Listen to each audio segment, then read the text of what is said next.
Madam start कर देबे ताले। हाँ हाँ हाँ स्टार्ट हाँ दादा दादा अछते तो श्रीकृष्ण दादा। हाँ मैं अच्छी प्रणाम नमस्कार। आज्ञा दादा। नमस्कार। हाँ मैडम वो कथा सुबुची तो मैडम। हाँ हाँ सुना जाउची। हेलो नमस्कार। ओम पूर्णमदः पूर्णमिदं पूर्णात् पूर्णमुदच्यते पूर्णस्य पूर्णमादाय पूर्णमेव वशिष्यते। सबको नमस्कार। A very good evening to one and all. Esteemed speaker of today's webinar, Dada Acharya Priya Krishnananda Abdhut, revered Principal Madam Dr. Subrata Debangan Madam, a respected IPC Coordinator Dr. Jhansi Dena Madam, Honorable Madam, Sir, and all my colleagues and all my dear students, it's my immense pleasure to extend a warm welcome to all on behalf of Department of Philosophy. I am very much thankful all of you to being connected to this digital mode. Now it is a glorious moment to extend my heartfelt gratitude to our esteemed speaker, Dada Acharya Priya Krishnananda Abdhut, for accepting our invitation and for his kind consent. Today's webinar entitled topic is New Humanism, a Reflection. Let me have a brief introduction of the third topic, New Humanism, Navya Manavata. Is a philosophy propounded by P.R. Sarkar, Prabhat Ranjan Sarkar, a great spiritual philosopher, the founder of Ananda Marga, the year 1982. Among the various contributions of Sri Prabhat Ranjan Sarkar, New Humanism is the social philosophy. It reflects a comprehensive social spiritual aspects.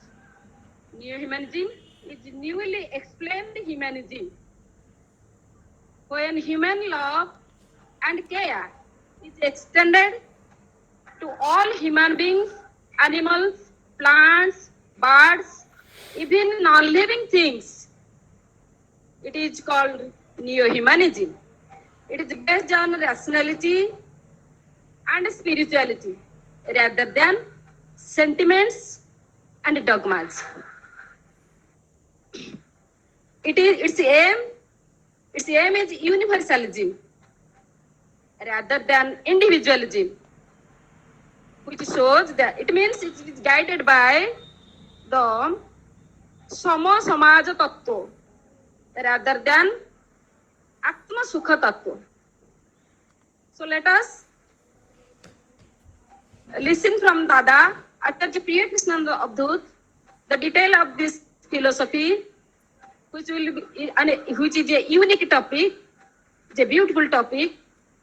I think we all will enjoy it. It will be very much informative and effective.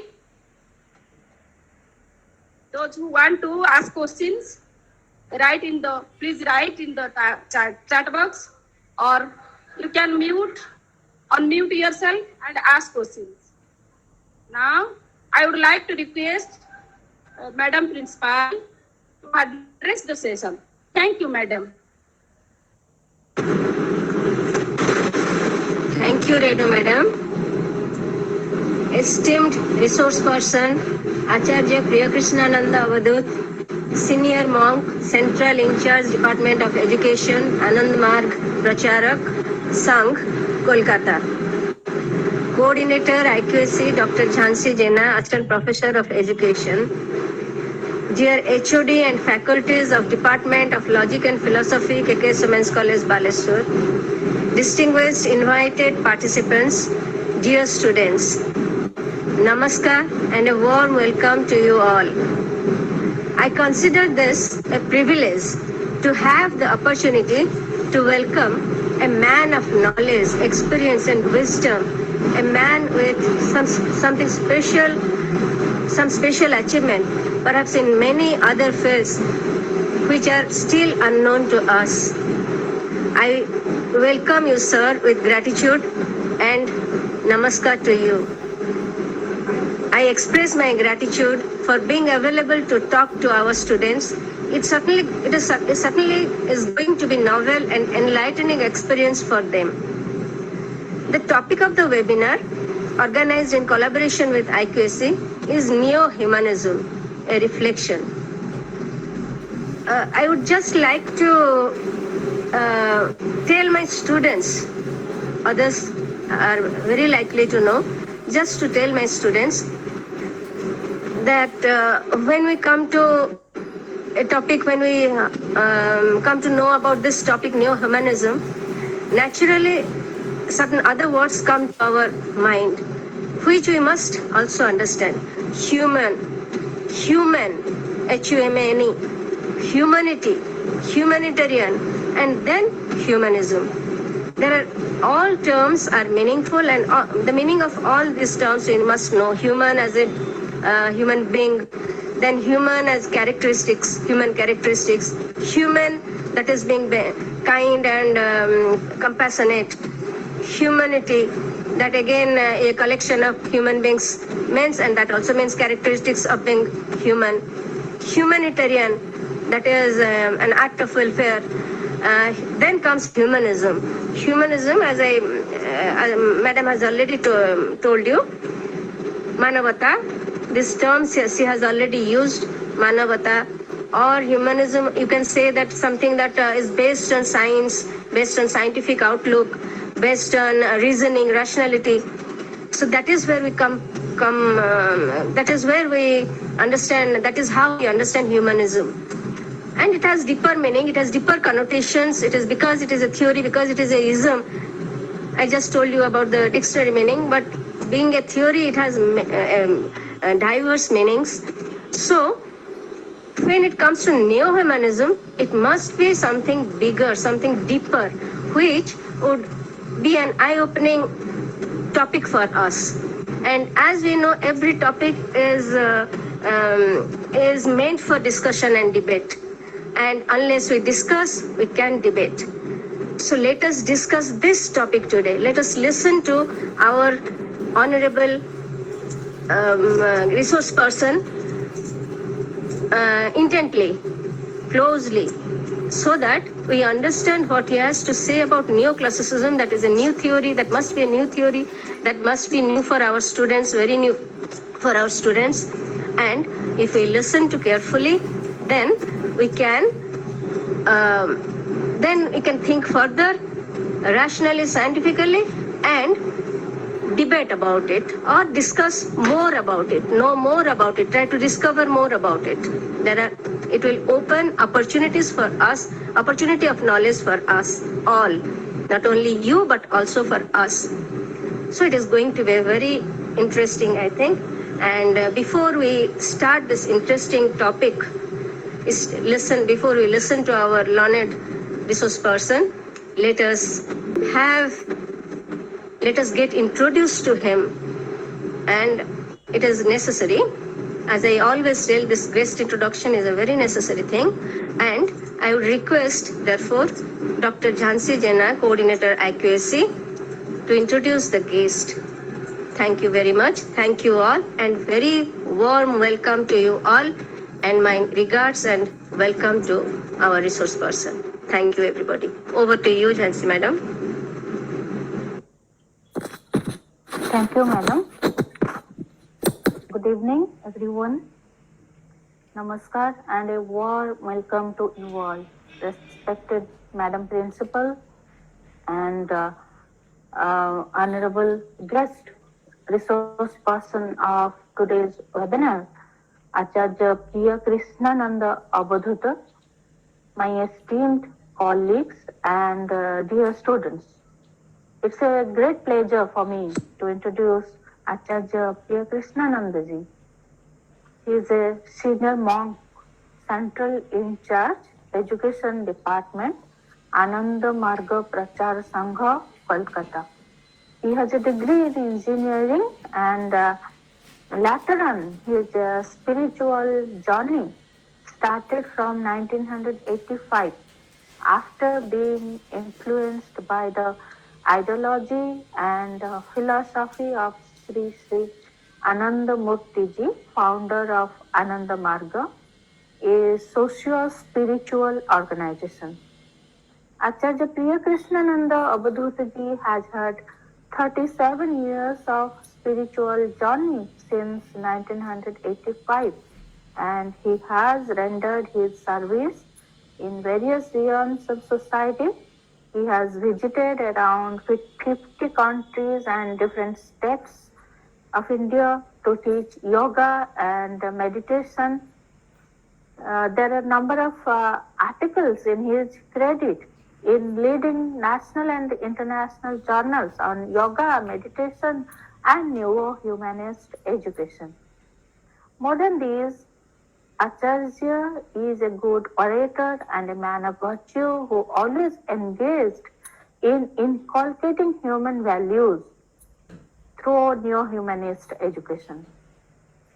Let's look forward to Acharya's speech, and I hope it will be very enlightening, not only for our students but also for all of us. Thank you so much.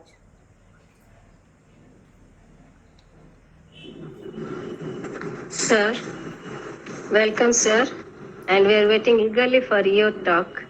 Kindly, sir.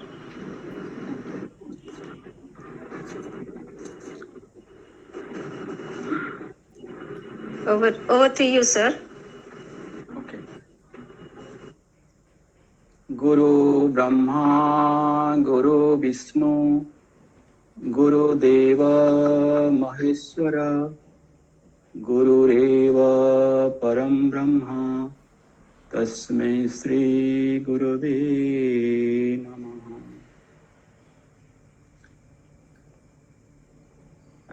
Most respected Principal Madam, Dr. Subrata Devangana, and Dr. Jhansi Jaina, IQSC Coordinator, Srimati Renubala Sundarai, the convener of this program, and HOD of Department of Philosophy, other esteemed faculty members, guests, and dear students.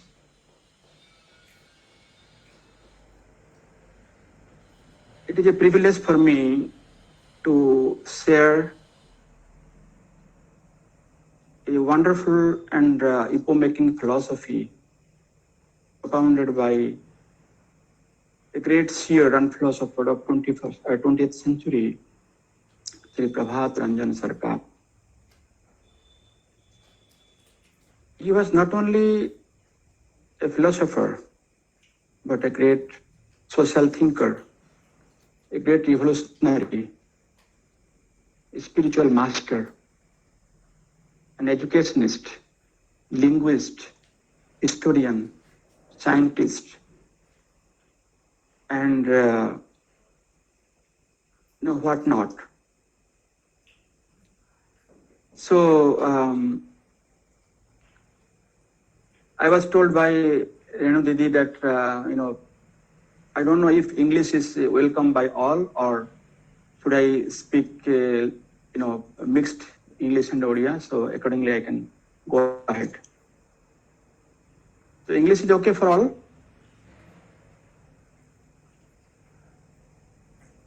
Principal Madam or any? Sir, English is Odia okay for all? No, sir, Odia would, perhaps a bit of Odia would also be good for our students. Okay then.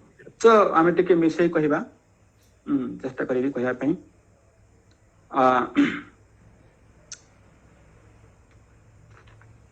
आमे आम भारतीय दर्शन जानिचंती जे परम पुरुषंकर जो विराट सृष्टि ये विराट सृष्टिर सबठारु उत्कर्ष एवं उत्कृष्ट सृष्टि होती Manish human beings are the crown of the human creation of Param Purusha.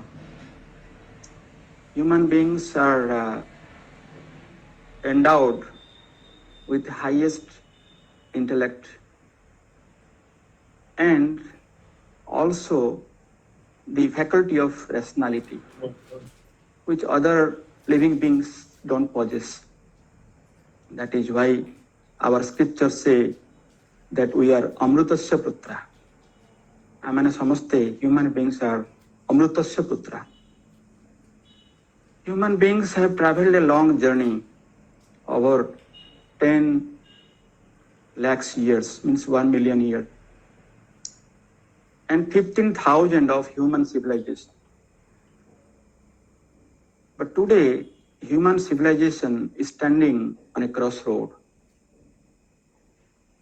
And on one side, we have achieved a lot of material affluence, but at the other side, our human values, our human qualities, our divine qualities,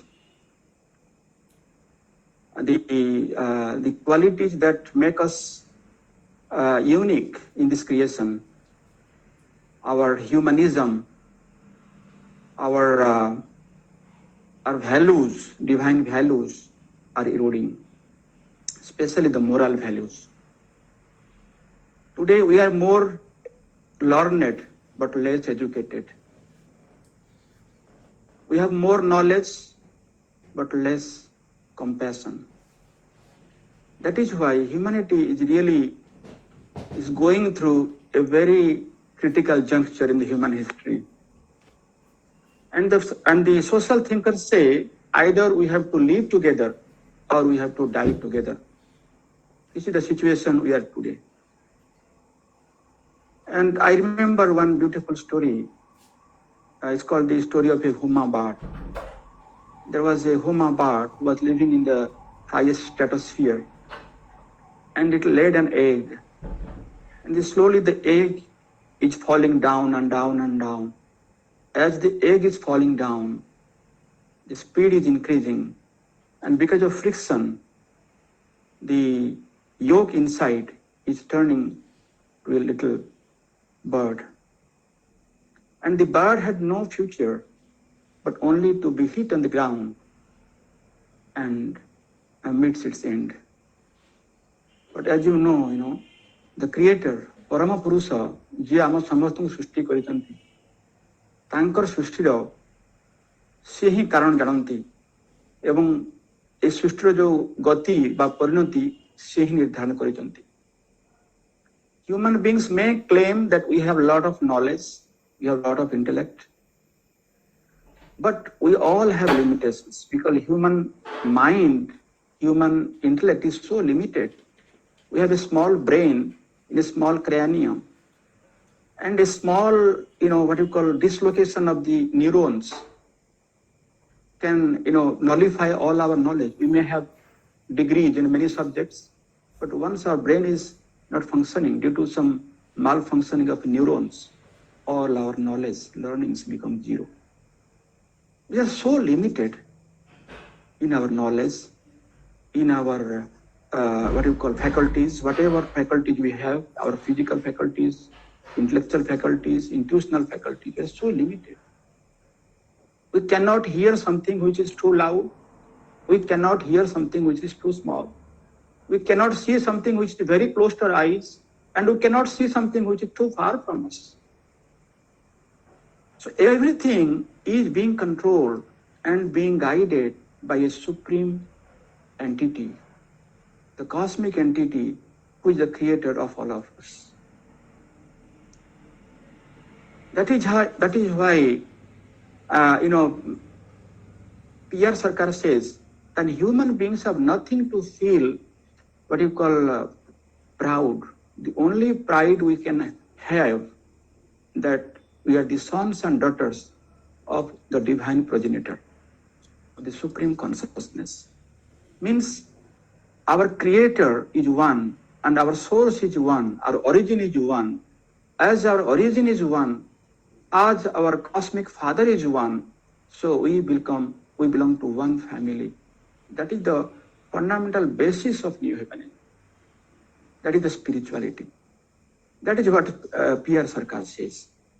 So far, several philosophies have come, in the course of the human civilization. And these philosophies, you can say, can be categorized into 4 forms.